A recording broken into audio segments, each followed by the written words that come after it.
Welcome to the U.S. Army Medical Department Center of History and Heritage podcast series, Clio Medico. The opinions and statements of the speakers featured on this podcast are not necessarily the views of the Army or the U.S. Army Medical Department Center of History and Heritage.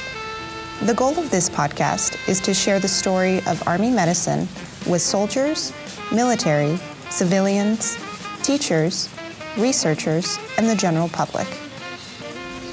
Hello everyone, and welcome to the U.S. Army Medical Department Center of History and Heritage podcast, Clio Medico. Clio Medico will be a recurring podcast telling the story of Army medicine since our inception in 1775. Although most of our podcasts will be focused on the history of Army medicine, we thought that we would share some of the things that have been going on behind the scenes at the AMEDD Museum. We had a few minutes to sit down with Mr. George Wunderlich, the director of the AMEDD Museum, and ask him about the recent reorganization process that's currently underway. Fort Sam Houston Museum, this is P.S. Lee speaking. How can I help you, ma'am? How are you, sir? Can you pass a very quick message on to Jackie for me? Yes, sir. My name is George Wunderlich. I'm with the AMEDD Museum, and if you would just tell her that I have a Jingle Bells delivery coming, she will know what that is. We've got her Christmas tree and decorations from the warehouse that are on the way to you guys, so they should be there in about 5 minutes. Okay, so we are expecting Jingle Bell delivery from you, and you are George from AMEDD Museum, sir. Is that right? You are perfect. That is exactly it. I can't thank you enough. Not a problem, sir. Anytime, sir. Have a good one. You too, sir. All right, so. All right, Jingle Bells is on the way. They're expecting you in 5. Boy, the museum business is never as dull as people think it is. Oh, my goodness. I left corporate America to work at a museum thinking it would be quiet. That was 20 years ago, and it hasn't been quiet since. You know, one of the interesting things, I think, in any large organization, whether it's a museum, a large corporation, a government entity, is there's always this tendency to, you have too much stuff. We always, just look at the number of personal storage units around the country, and we all have this too much stuff issue, and museums and government are no different than anyone else. And what do you do with the stuff? And we're in this beautiful warehouse that was built in the 1940s. You know, goodness only knows what this was filled with 75 years ago. But today, this particular portion of this particular building houses artifacts from both the Fort Sam Houston Museum and the United States Army Medical Department Museum. And one of the things we've really been charged with is how do we become more efficient? And our command here at Fort Sam Houston at the center and school and under MedCom has challenged us over the last few years to be much more efficient, to be much more mindful of how we use money. And this is one of the results of that is we were looking at the utilization of space, and the Fort Sam Museum, which had quite a bit of items here, quite a number of items, was taking up a space that was probably larger than what they needed. And we were taking up a space, quite frankly, that was a little smaller than what we needed. But more importantly, by right sizing, we're going to be able to make much better use of this space for other objects like museum support material, and hopefully actually turn back to the government warehouse space in another building that we will no longer, within the next 6-8 months, we'll simply no longer need. And that does make for a much more efficient use of money, because that space can now be used for somebody who has a need. Maybe they're new to Fort Sam, a new command, somebody that's expanding. A lot of our operations here at Fort Sam have expanded over the years, and that's a warehouse we can turn back over for someone else's use. So this is really a matter of trying to be as efficient with government funds while also making sure that we are absolutely protecting this very important historical property for the American people. This stuff needs to be preserved for future generations to learn from, to train with, and to know that this is part of our collective heritage. We can only do that if we can preserve it, and we can only preserve it if we make sure that the environment's right. And this building, as old as it is, does the job extremely well. But then we have to match the building by doing our job of storing it, cataloging it, protecting it, and using the space wisely. And that's what we're all about today, which Sounds very complicated, and quite frankly, unless you're sitting here with all this stuff looking around, you cannot imagine how complicated it actually is. I looked in here, it looked like a bomb exploded in a laboratory, but that's okay, because it's all well protected, and now hopefully for the first time really going to be utilized to the best of its ability. Is this week enough time to finish moving all of the artifacts? Well, I'm hoping that this week is the only effort that we're going to have to put into this building. And, it's interesting, since I came to the museum a little over a year ago, we've been doing the same type of operation in another building, actually just 2 buildings over, which is where we house our framing shop. It's where we house our exhibit fabrication. It's where we actually make and paint cases. But it's also the storage, museums that do their own fabrication, you can imagine, just like a cabinet shop would have, you have a lot of supplies in the back room. You need certain types of wood, you need certain types of plexiglass to make museum cases, but you also need, the mannequins that go in the, if we change a uniform from male uniform to a female uniform, well, then I have to have a female form to put that on. Where do you keep those when they're not being used in the museum? You keep them in a warehouse, and that's where we keep ours. And so that warehouse has gotten about 6 months worth of attention on and off, and it's finally very well organized.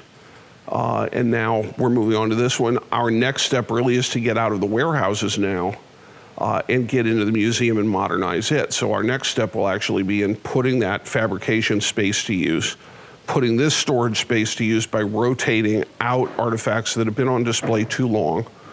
For preservation's sake, you want them in a dark place as much of their life as they can. We're now going to be able to move artifacts that have been on display for a long time here, take some of the artifacts from the other building that have not been on display for a long time and put them on display. And by doing that, modernize our interpretation and hopefully make for a better experience for our visitors. Wow, you must really have a lot of fun with your job. This is more fun than people ought to have. Seriously, I would rather do this than anything. Every day somebody will ask, how's it going? I'm having more fun than people. This is the idea that I can come into a museum as a director and I have this incredible collection of just stellar historical artifacts with great stories behind them. Things that look scary and things that look cool and things that look gross and things that are just, very awe-inspiring to look at. And we've got tons of it. And then to say, okay, now, define how you're going to tell this amazing story of Army medicine, which really is an amazing story, vastly different than for most people think. And I get an opportunity to use all this to tell the story. It's fabulous. It's the greatest job in the world. And I can't believe that I'm honored to be able to do it. So this X-ray machine that's behind me is really interesting. Can you tell our listeners a little bit more about it? We could set up a whole museum exhibit to teach people about the history of radioactive imaging, not just in the Army, but in America. These are the same types of machines that were used on people like me when I broke my arm when I was a kid. I'm looking at 1, 2, 3, 4, 5 different historical time periods of X-ray machines from, we've got one here that's, it's interesting. You look at the controls, it's almost a study in art. They're Art Deco.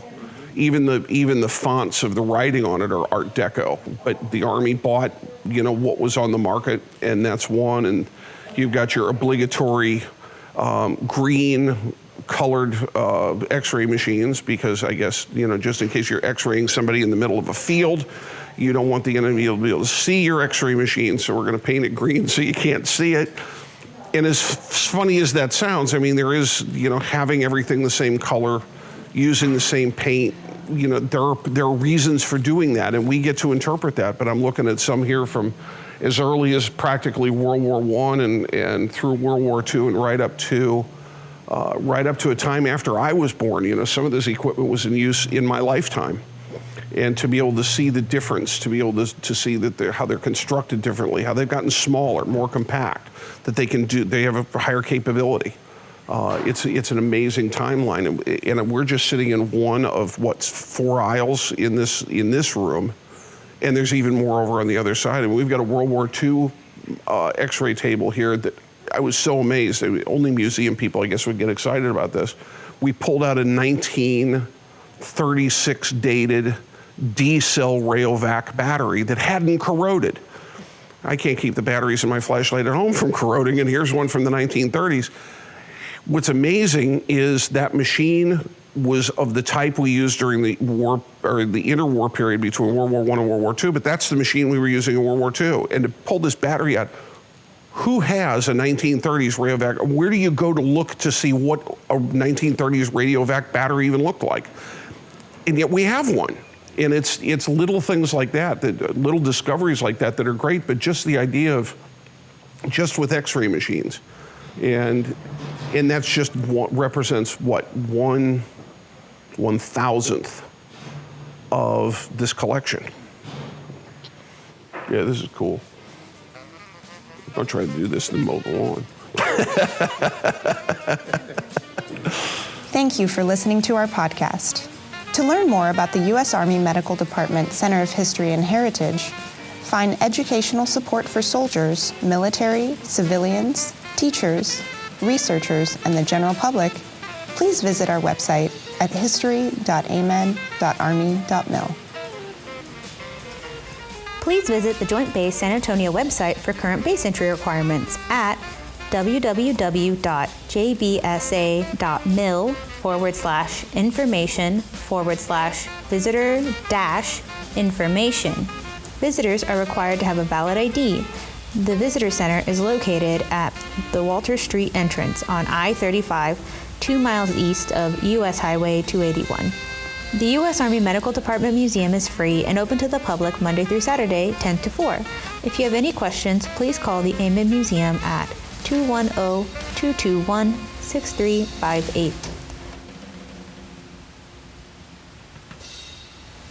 Should I say mill, or should I spell out mill? Mill. Should I say mill? Yeah. Okay.